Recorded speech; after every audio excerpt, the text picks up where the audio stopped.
Humans need to feel a part of something larger than themselves. Something beyond immediate experience. I think what religion has done can be wrapped up in 3 words: belonging, becoming, and beyond. Religion's power, I think, lies in the fact that it offers people many routes to significance. We can find people seeking connectedness, people looking for larger meaning in life, people who are really searching for emotional solace and comfort, people who are trying to get more control of their lives.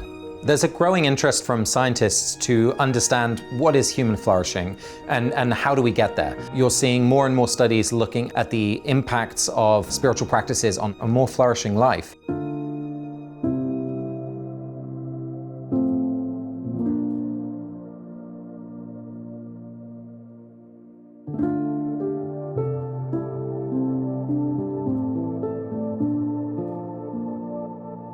It's vital that we move beyond just personal intuition about it to scientific study, because religion and spirituality do contain, I believe, gold nuggets that can be mined more efficiently and effectively and brought to bear on people in their lives.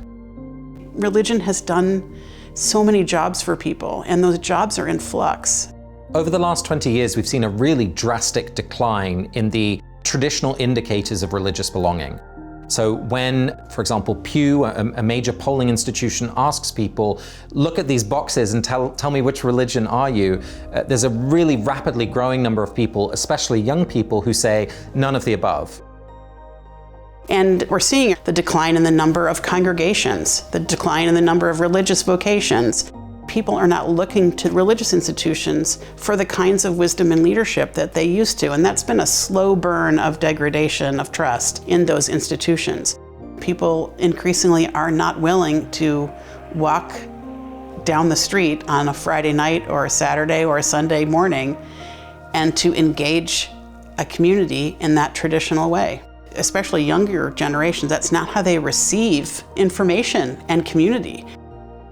However, you still have incredibly high numbers of people saying, I still believe in God or a higher power. 1 in 5 people who don't identify as anything religious still pray every day. In fact, the largest rising group in the United States are people who call themselves spiritual. Spirituality, I think of as this yearning for something sacred. We can think of the sacred including things like nature, virtues, love, compassion, gratitude. We can think of the sacred in terms of work, that our work may take on the quality and character of a vocation, which offers a deep meaning to our lives. Anything from music, the arts and crafts can take on sacred power and meaning. In that process of searching for, discovering, sometimes transforming that relationship with the sacred is the heart and soul of spirituality. The boundaries between secular and sacred are becoming increasingly meaningless. And we noticed that more and more people were engaging in communities that were ostensibly secular, whether fitness communities, justice groups, art and creative groups. But when you looked closely, it actually looked quite religious in terms of what was happening there. People were getting married. They were looking after one another through the biggest transitions of their lives. And so we started to look at really a much less a decline of religion and more a transformation of religion.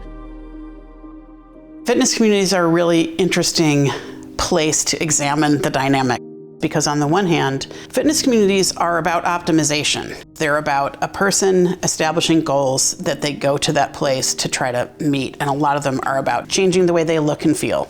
In some respects, these fitness communities begin to resemble traditional religious communities in the devotion that they inspire and the fidelity that they have for certain leaders and certain elements of those practices. The workplace is becoming a sort of distribution center for religious wisdom and practice in a way that you would never have expected to see in a more congregational era. There's certainly a multitude of reasons why we're seeing things like meditation and yoga show up in the workplace. I think it's not wrong to point to the benefit for the corporation, but I think you also see genuine care from people within these larger companies for their employees. So we may be witnessing the developments of churches of the unchurched, of groups of people who are coming together to form non-traditional spiritual communities, in part because they feel like something in organized religious life has, some of the spark is gone, and they're yearning to find that spark, to find a way to fan that flame once again. What's happening in this moment more and more is that people are unbundling particular practices out of the rest of the context of religion.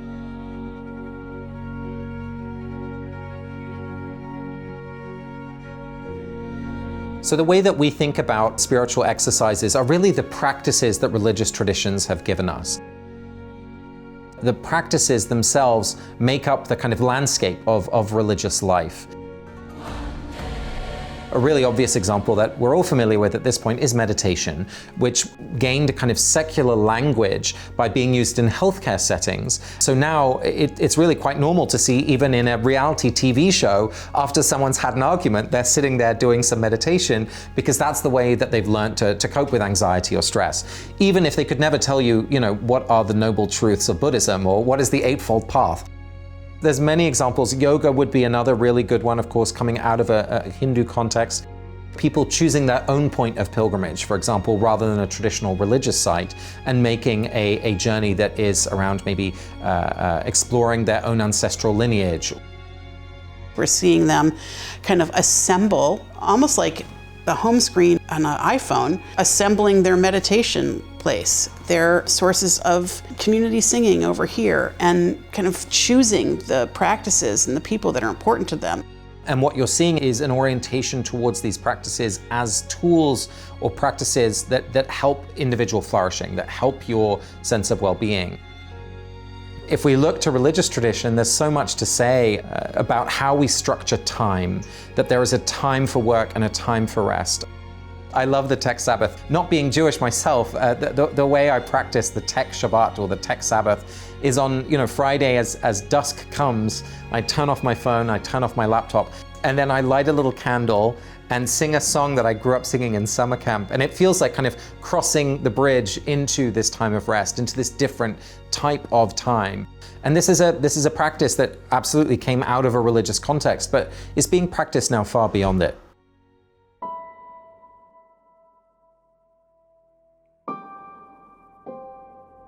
There's extensive and growing empirical research on the mechanics of spiritual practices. Science can't prove or disprove the existence of God. Science can't prove other ultimate questions, such as, is there life after death? Science can, though, look at the footprints left by faith. Literally hundreds of studies have been conducted that demonstrate that people who attend religious services more frequently experience a host of health and mental health benefits. There's a whole bunch of work looking at why rituals are effective at helping people feel a sense of control in their life, or a sense of rhythm. So if you come back to a practice time and again, it helps relieve anxiety and stress, for example. I think it does a great disservice to spiritual exercises to think of them just in terms of their functional value, because most spiritual and religious exercises take place in a vast cosmology of ideas. This is one of the challenges in the science of spiritual flourishing, actually, is in how to study the mechanics of why certain spiritual exercises work without decontextualizing those practices so much that they become unrecognizable parts of that much larger thing. It's almost a mantra nowadays that you don't need to be religious to meditate. My colleague and I looked at whether or not it made a difference whether you meditate to an explicitly spiritual mantra, such as God is peace, God is love, or a secularized mantra, such as grass is green, sand is soft. We studied this among people experiencing chronic pain and found that participants who had been trained to follow the spiritual mantra experienced dramatically greater gains in their ability to reduce their pain. And so the spiritual content counts. It's exciting to see this new interest and a whole new set of data that oftentimes points to the wisdom of why these traditions have endured. Definitely one of the things that we see changing as people move their spiritual life towards one that is more a choose your own adventure rather than something that's a prescribed path. There's some troubling diminishment from the experience that they might get in traditional religious communities. And so it feels sort of cosmically lonely in a way. Where are you finding community in that? Or are you just ending up in a pretty isolated experience because no one else has exactly the same mix as you do?